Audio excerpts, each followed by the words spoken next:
Welcome to The Growth Switch, the podcast where we dive into the strategies, struggles, and breakthroughs of bold business leaders. I'm your host, Jules Fox, growth strategist and lead content creator at Aries Media. I'm here to uncover how today's top brands are scaling, overcoming challenges, and unlocking sustainable success. For those of you just tuning in, Aries Media helps grow successful brands with comprehensive, hands-on support for sales, business development, and performance marketing.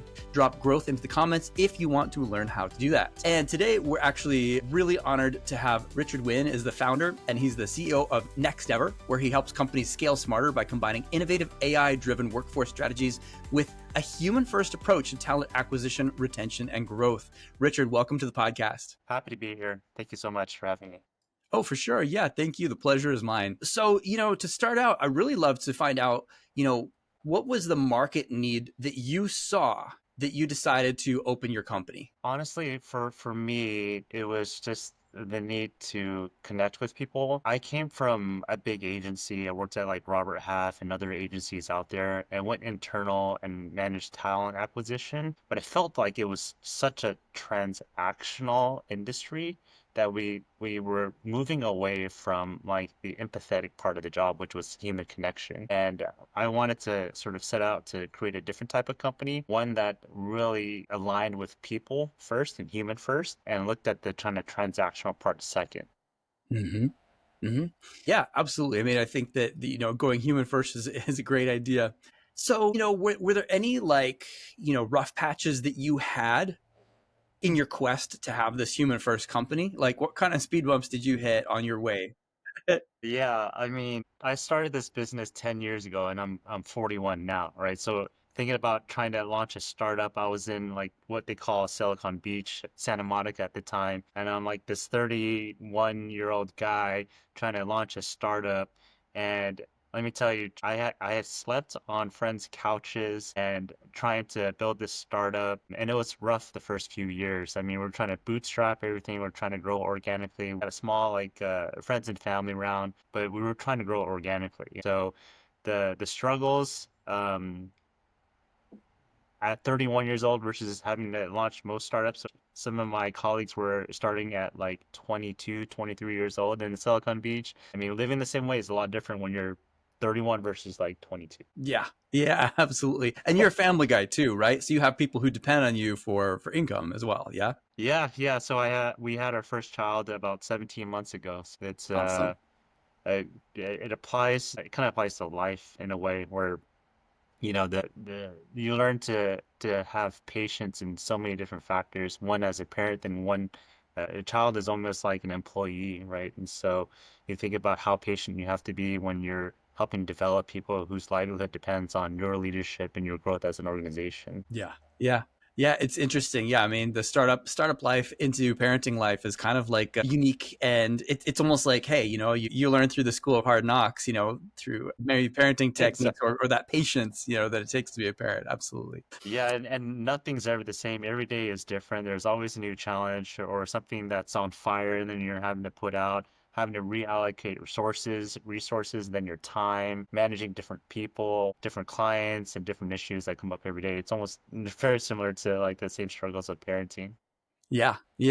But in hindsight, that problem management sometimes is all worth it once you do have an end goal in mind. And as I understand, you recently went through an exit and you guys were acquired. Do you want to walk me through that? Yeah, we were acquired. Some may call it Valentine's Day, but for February 14th for us, it was acquisition day. So it was pretty cool. It was a happy alignment. And almost like any relationship, we had to find the right company that aligned with our goals. And our company was acquired by Pioneers AI Education. And so I would say that there's this big shift that's been happening in our industry and in any kind of service related industry where they're utilizing a lot of AI, Hmm. and AI is automating a lot of the task and operations administrative part of almost any job out there. And I felt that if we didn't get our product that we're developing or get aligned with another company soon, we're going to be left behind. Because AI is just growing so rapidly fast that if you're not in it today, you're already outdated. Yeah. So in that sense, you're still working with NextEver, right? Yes, correct. So we retain the same structure. NextEver is still operating as its own corporation and entity, just essentially we have another investor, a big investor that's part of the company now. And so Yeah. what I thought was amazing was that we brought a lot of the industry expertise and really understanding of staffing and recruiting, Hmm. which is like knowing how to work with clients, work with candidates, and all the different technologies out there. What Hmm. they kind of brought was one, the financial part of it, and then also the technology part of it. And so they were able to build the platform that we wanted. They took our idea of our MVP and basically built it almost 10 times as fast. And now incorporating other things like agentic AI into the product, where that's kind of like where AI is going today. You know, you had generative AI that has been happening over the last 10 years or so. Now the Hmm. industry is starting to move towards agentic AI, which was, for all those who maybe not really understand what agentic AI is that if you had like multiple LLMs, language learning models working all together, then it does multiple tasks for you. For example, if in our industry, things are changing pretty rapidly, right? There's candidates who get new jobs. They're always having to update their experience and their resume.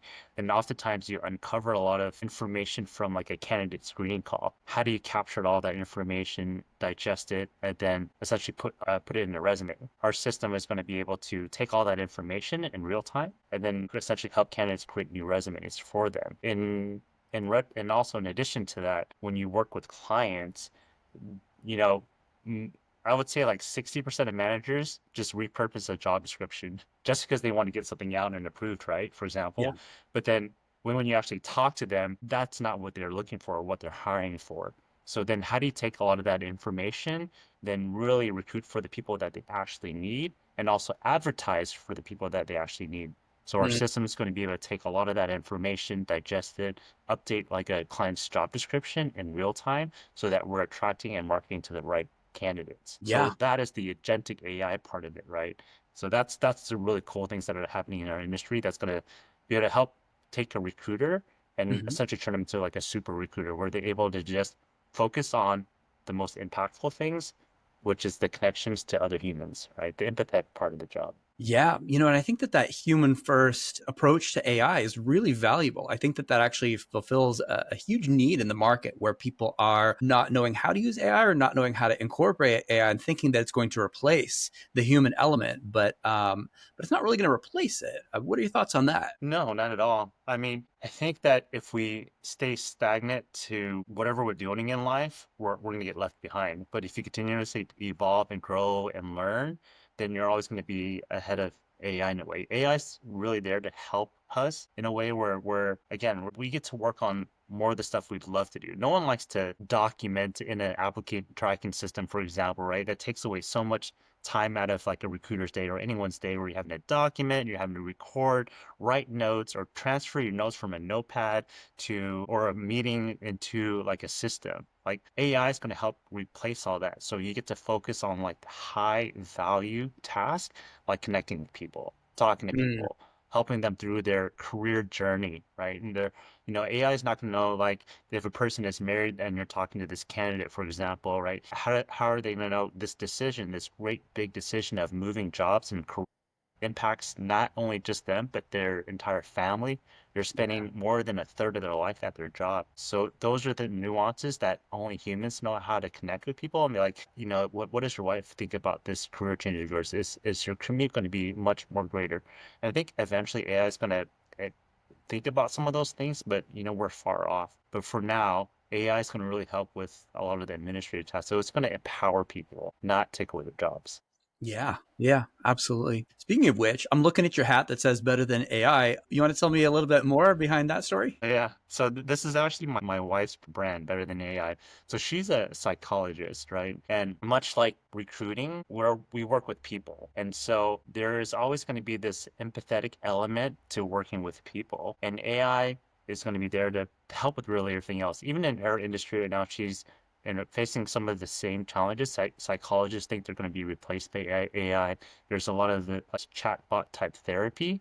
Hmm. But at the end of the day, when I think there was a test that was being done where um, a lot of people were working with a chatbot, but they didn't think it was a chatbot therapist. But when they realized it was a chatbot, they got immediately turned off because they want to connect with people.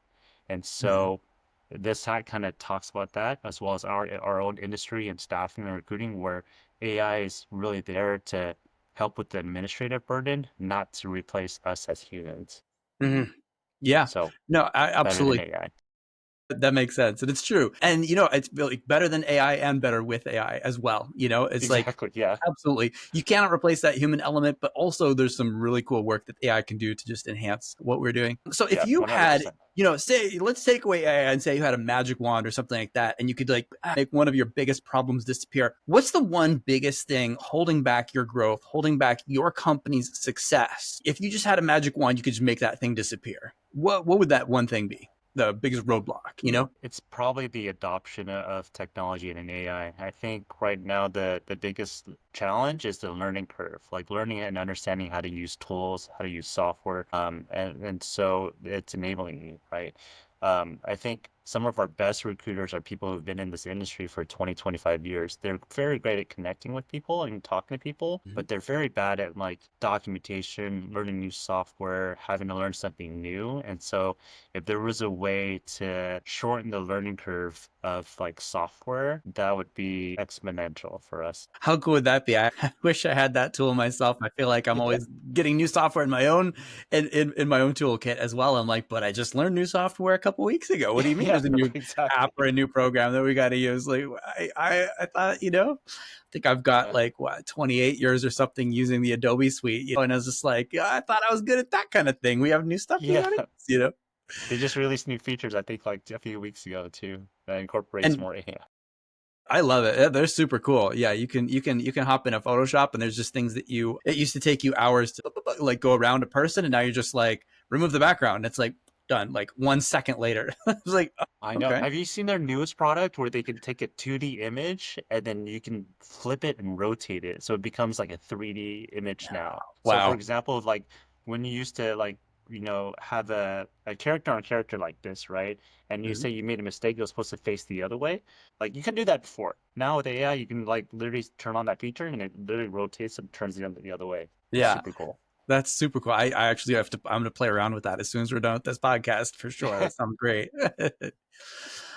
So how do you envision the next 10 years for NextEver? Like, what's next on the horizon? Oh, 10 years. That's so hard to predict. It's been I would say 10, right? 5 years. So That's yeah, okay. So that's let's true. let's do 5 years, which I think is much more feasible. Yeah, 5 years. I think that my belief is that we're really going to be scaling the company pretty exponentially. I mean, our goal is to take the company international at some point. We have clients right now that are wanting and requesting our help internationally. I think that's kind of like the next expansion over the next 5 years is to continuously capture the more of the market. And I think also there's an opportunity for companies like us that are in the small space.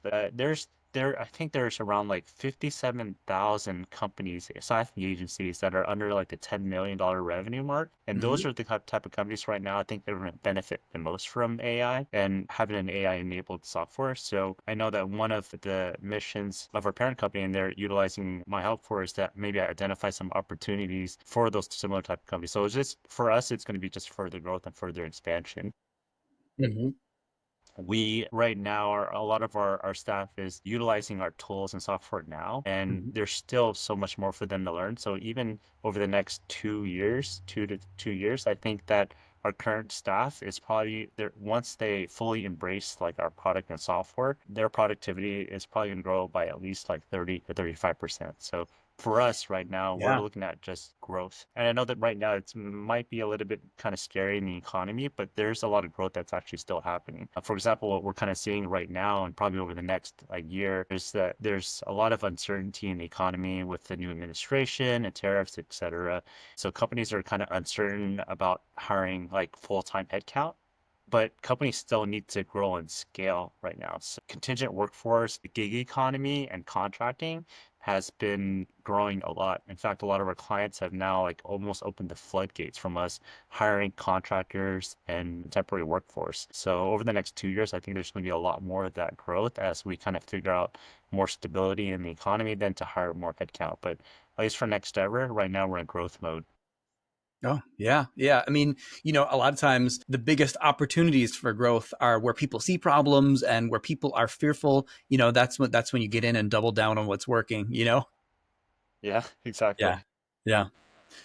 Well, awesome. So, you talked about being a 32-year-old founder. What one piece of advice would you have out there for people who do want to, they envision a big company, they have big dreams? What would you tell them if they wanted to start their company? I would say don't give up. It, there's a word that comes to mind for me, and that's resilience.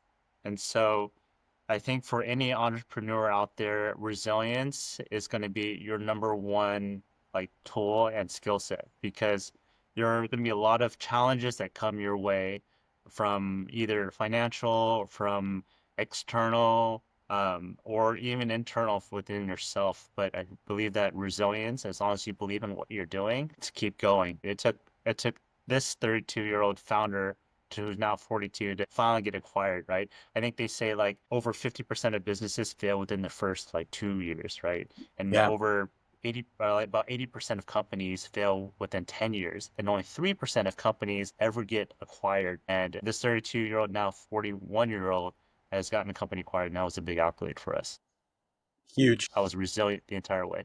Yeah, yeah, that's amazing. I mean, just what an absolute winning story that you have going on there. Of just Thank you so much. yeah, yeah, yeah. So stoked for you. Okay, yeah. So Richard, tell me, where can people find more about NextEver? Like, who is the right person to work with your company, and where can they find you? That'd be great. So our company offers really three different areas in our solutions. One primary is staffing, utilizing a lot of our tools and technology that we proprietarily built around AI and automation. We're able to help companies that have literally rapid growth, where they're hiring. Right now, one of our clients is hiring like 200, 400 people nationwide. And that's a lot of people to hire within like 30 to 60 days. And in order to do so, it requires automation and to be able to handle that type of task at scale. So those are the type of companies that we're open to working with right now, where they just have a lot of hiring and they need to do it at scale. And so that's where AI comes into place, where AI really helps automate a lot of the screening part of the job, where we're screening candidates, we're sending out automated interviews, and we're really filtering out and identifying the best candidates really quickly because of our system. And companies that need to hire quickly like that can come to us for those type of assistance and solutions. In retrospect, we also do offer what we call as recruitment as a service. So companies that again need to either grow rapidly, they don't have a lot of the internal resources, or they just need a leader in their organization to help kind of strategize the type of hiring, who to hire, where to hire, and those type of solutions that come from like a high level perspective. Then Hmm. we offer what's called recruitment as a service. They used to call it RPO, but we also offer that as well too. And that's more of like a subscription based model.